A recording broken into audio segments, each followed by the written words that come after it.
Juíza Ludmila Grillo, que foi perseguida por ministros do STF no Brasil, está agora exilada nos Estados Unidos e resolveu fazer uma denúncia gravíssima sobre os atos de Alexandre de Moraes e também de Rodrigo Pacheco, presidente da Câmara. E ela vai apresentar provas contundentes e constitucionais que podem levar à prisão do ministro Alexandre de Moraes e também de Pacheco por omissão nos atos ali dos ministros do STF em Brasília, que resultaram não somente a um prejuízo para o povo brasileiro, mas à morte de um inocente que estava preso ali na Papuda. Você vai conferir tudo isso agora, é uma bomba que acaba de explodir aqui, nós temos que trazer aqui para você. Já dá um like nesse vídeo e eu quero te pedir que assista esse vídeo até o final, porque tem provas aqui, pessoal, que são realmente importantes e gravíssimas, e o Brasil precisa saber disso o quanto antes. Ele também praticou uma omissão ao não apreciar o pedido de revogação de prisão. Então, ele praticou ações e omissões. Da juíza Ludmila Grillo, que está exilada nos Estados Unidos, e de lá, de forma corajosa, ela resolveu colocar a boca no trombone e vai falar tudo o que o povo brasileiro ainda não sabia. Confira. Alexandre de Moraes, a gente pode claramente categorizá-lo no dolo eventual. Porque o dolo direto é quando você tem a intenção de matar. O dolo eventual é um pouquinho diferente. Você não tem aquela intenção direta de matar aquele cara, mas você não se importa com o resultado. Você age ou se omite, assumindo o risco daquele resultado acontecer. E para o nosso direito penal, dolo direto e dolo eventual recebem o mesmíssimo tratamento. Todas as pessoas que agem com qualquer um desses tipos de dolo respondem pelo resultado final. Então, Alexandre de Moraes deve responder por homicídio duplamente qualificado, pela morte de Clériston, por dolo eventual. E agora eu vou além. Conduta penalmente classificável de Rodrigo Pacheco, conduta por omissão. Porque se você exclui a omissão dolosa de Rodrigo Pacheco ao não retirar da máquina pública o elemento defeituoso que se chama Alexandre de Moraes, e só Rodrigo Pacheco pode fazer isso nesse momento, pautando o processo de impeachment, Rodrigo Pacheco se coloca imediatamente na posição de agente garantidor, que é um outro instituto de direito penal, que é aquele que garante determinadas coisas. Ele é o responsável por determinadas coisas, pelo resultado. Ele é o responsável por tomar atitudes para que determinado resultado não aconteça. E nesse momento, Rodrigo Pacheco é agente garantidor e permitiu, por omissão, que o resultado morte acontecesse, ainda que ele não desejasse intimamente que aquilo acontecesse. Então, Rodrigo Pacheco também é responsável nessa ordem causal dos acontecimentos. Rodrigo Pacheco também tem as mãos sujas de sangue.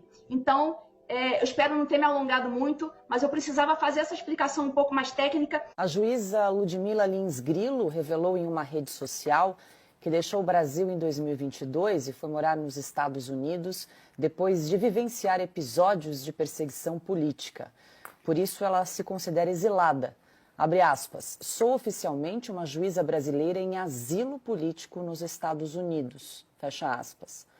Ludmila afirmou ainda que chegou a exercer seu trabalho por videoconferência em solo americano até cumprir toda a agenda da vara criminal onde trabalhava.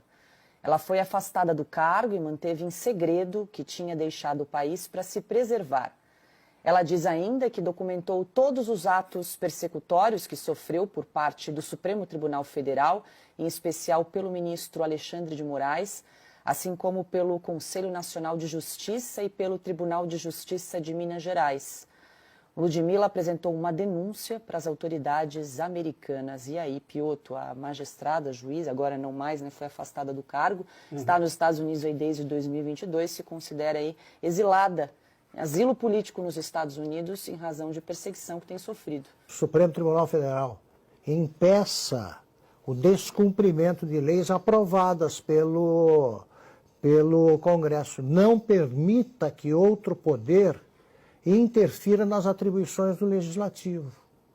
exija o cumprimento das leis, ou faça uma lei que obrigue a isso, se estiver faltando. A Constituição determina o que faz, que poder faz o quê. Isso devia ser a preocupação do presidente da Câmara e não outras coisas secundárias. Ele, como por exemplo, trocar censura por regulação. Ele está permitindo que exista a figura do exilado político, que configura a existência de uma ditadura. No caso do Supremo Tribunal Federal, do Judiciário. É injusto falar judiciário, porque a primeira instância não tem nada a ver com isso. Os juízes continuam agindo corretamente. O problema está numa corte formada por advogados, que nunca foram juízes de nada. Advogado se habitua a ter um lado, e o presidente da Câmara tem o seu. No caso, oscila conforme os próprios interesses. Nunca coincidem com os interesses do país. Nunca. Então, esse problema real é que precisa ser resolvido. Como é que faz? Vai continuar havendo preso político? Que a Constituição não prevê essa figura. Não admite a existência dela. Vai continuar existindo exilado, preso, perseguido. Então, o caso dessa juíza é que nos preocupa. E não a necessidade de adequar a internet a isso. Isso daí é censura. Isso daí é censura. Vá defender a democracia na trincheira certa. Pois é, Ana, o Augusto falou em ditadura, estava dando uma olhadinha aqui que a Ludmila Lins Grilo publicou numa rede social chamada Locals, até porque ela foi banida pelo STF da rede social X, antigo Twitter. Ela escreveu o seguinte, aspas, esse foi meu segundo Réveillon nos Estados Unidos da América, a terra da liberdade onde escolhi viver, e que carinhosamente me acolheu e me protegeu da ditadura que miseravelmente se instalou no meu país. Da juíza Ludmila foram críticas com embasamento técnico, como o Piotr disse.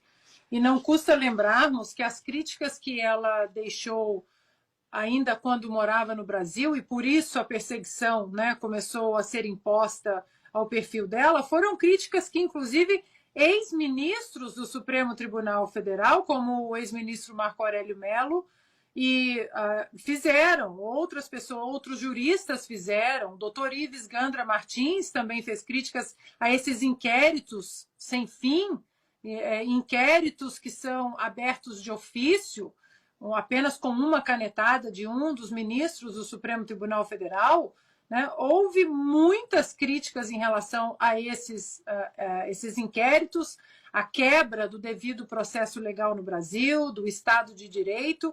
Mas, no caso da juíza Ludmila, é claro que houve uma perseguição política. Houve uma perseguição política. Claro que também, desde a pandemia, ficou bem estabelecido no Brasil, né? Médicos não podem questionar tratamento, não pode questionar a conduta com seus pacientes, a vacina, nada. Todo mundo tem que seguir como gado, já que o STF falou tanto em lote, né, que prendeu, né, em lote 1, lote 2 tem 100, lote 2, 3 tem 200. Nós temos todos que seguir como gado que o consórcio novo executivo STF, o que eles determinam, o que pode ser questionado, que pode ser debatido.